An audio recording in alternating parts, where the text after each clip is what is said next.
Ayan. So, this is basic accounting. So, the first thing you have to remember is the asset. Ayan. So, asset equals liability plus owner's capital or equity. You must also remember that your debit must always equal your credit.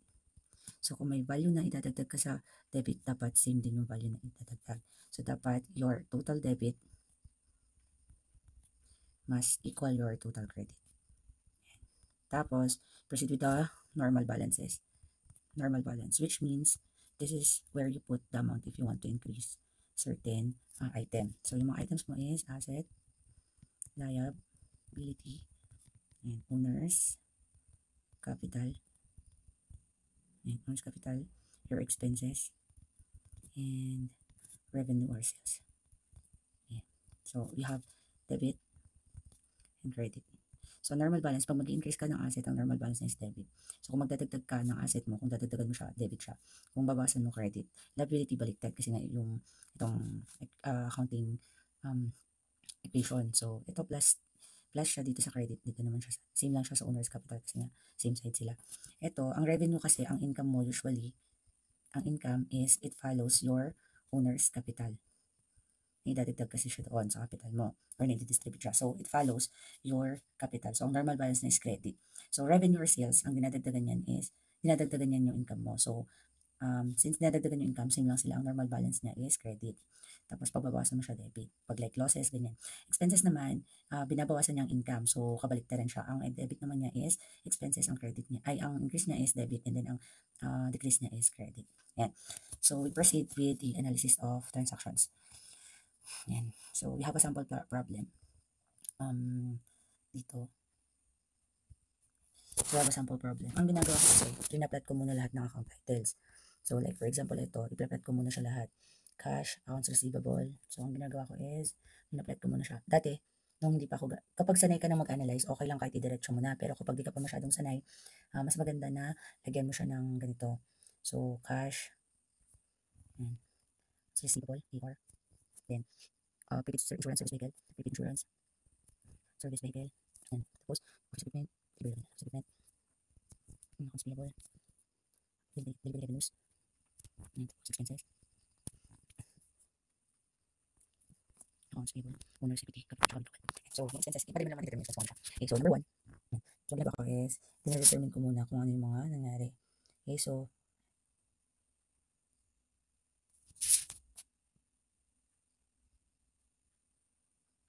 sabi niya, yung first, nagbigay daw sila ng advertisement in Sunday Luzon, 8,500. Pero the amount is due in 30 days. Ibig sabihin, hindi pa niya nabayaran yan in cash kasi due pa lang. Ibig sabihin, mag-due pa lang siya in 30 days. Babayaran niya pa lang in 30 days. So, ang meron dito is expenses siya kasi nga yung titawag na advertisement. So, magdadagdag ka ng advertisement mo at the same time, since hindi pa siya nabayaran ng cash, utang pa lang siya. So, utang is accounts payable. So, dito yung 8,500. Yan. Okay. Next, put supplies on account from suppliers. So, bumili naman daw siya ng supply. So, supplies expense ulit. Tapos, on account ulit. So, since on account siya, dito muna siya sa payable. Number 3, borrow and invest in the business owned equipment with the fair value of 52,500. So, nag-invest. Ibig sabihin, pag investment, naging owner's capital yan. So, nadagdagan yung owner's capital mo, nadagdagan din yung office equipment mo ng 52,500. So, yung office equipment mo, ito, office equipment mo, nadagdagan siya ng 52,500. So, sabi niya, 52,500. Yan. And, syempre, capital yan kasi investment. Nadagdagan din yung capital mo ng 52,500. Okay, number 4, receive 61,800 from charge customers to apply on their accounts.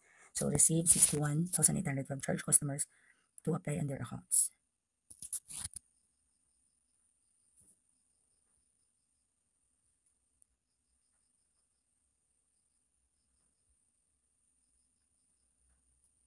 Okay, so sabi niya, naka-receive daw siya ng 61,800 from charge customers to apply in their account. So, ibig sabihin, naka-receive siya ng pera na 61,800 bilang bayad sa mga pautang niya. So, ang nadagdagan niya 61,500. Tama ba 61,500? Ay, 61,800. So, 61,800 na cash. Pero, nabawasan yung accounts receivable mo kasi nga nakakolekta ka na.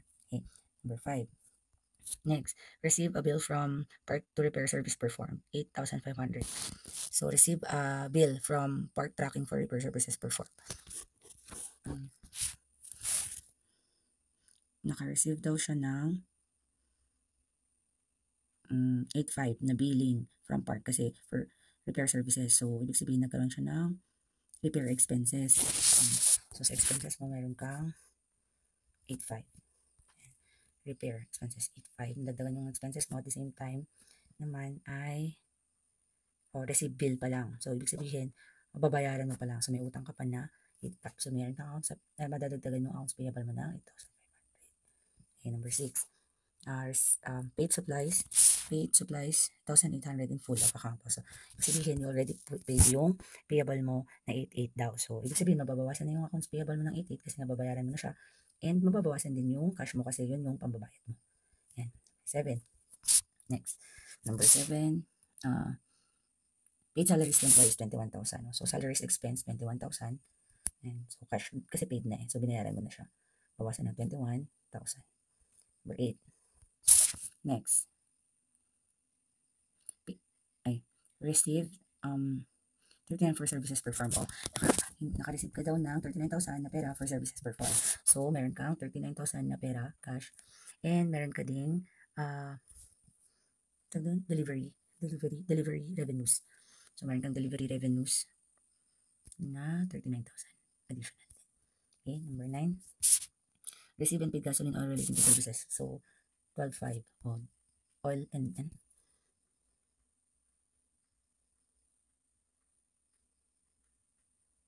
oil. So, alam mo na yan. Sa expenses din lang siya worth 12,500.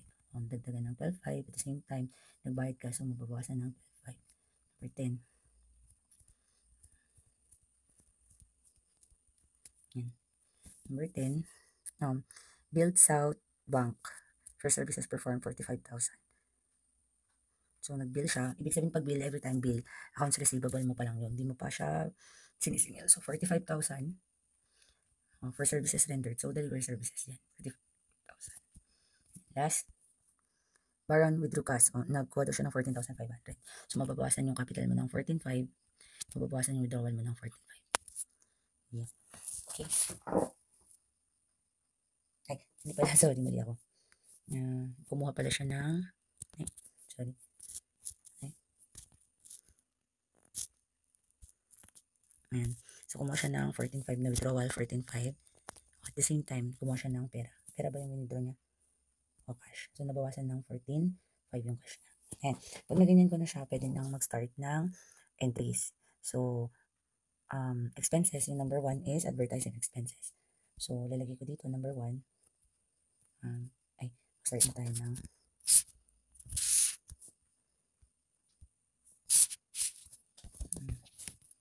so, mag-start na. Sorry. Date, transaction, tapos account. May account dito. Account title. Account name. Okay na yan. Basta tapos ito, na debit. Credit. So, number 1 is yung first. Nagkaroon daw siya ng advertising expense. Yan. Ang debit ko dito ay cash. Kasi, yan. Ay, sorry, accounts payable pala. So, dito, dagdag siya, di ba? Nadagdagan. So, ano ba ang normal balance ng expenses? So, it's debit. So, nakadebit yung 18,500 sa expenses. Titingnan mo, accounts payable, 18,500, dagdag din. Ano ba ang dagdag ng accounts payable? Credit. So, ibig sabihin, yung accounts payable dito, yan, naka-credit siya ng 18,500. Okay? Next, number 2. Ito naman tayo. Yan. Next, yung 18,800, supplies daw. So, supplies, expense ulit. O, additional. Ano ba ang, since additional to, ano bang normal balance? Mag-increase ka daw ng expenses mo. So, ano ang normal balance ng expenses? Debit. So, ang next mo is supplies expense worth 8,800. Tapos, kung titignan mo dito, may AP ka. So, additional na naman daw. So, ano ba ang accounts payable mo? Anong normal balance niya to increase it? O, diba? Credit. So, accounts payable ulit, 1,800. Number 3. So, ito, office equipment. Oh, meron kang office equipment. Oh. Ano ang normal, additional ulit? Anong normal balance ng office equipment? Oh, add daw siya. Oh, so, add is debit. Yan. Tapos dito meron kang owner's capital. Additional din. Ano bang owner's capital? Anong normal balance ng owner's capital? Credit. So, owner's capital, 500. Mas madali na lang siya. Number 4, sabi na dito is, nakakolekta daw siya ng 61,800. So, nagkaroon siya ng cash na 61,800. Additional. So, anong normal balance ng cash? Asset siya. So, ang normal balance niya is, pag mag-increase ka is debit 61,800. Ngayon, accounts receivable mo nakolektahan, negative. Nagbawas ka, decrease. So, ibig sabihin, ang decrease ng accounts receivable, which is an asset, is credit. Tama. So, dito na siya, accounts receivable. Naka-credit siya ng 61,800. And number 5, yan. So, yung number 5 mo is repair expense. O, at again, expense na naman siya. So, repair expense, ang repair expense mo is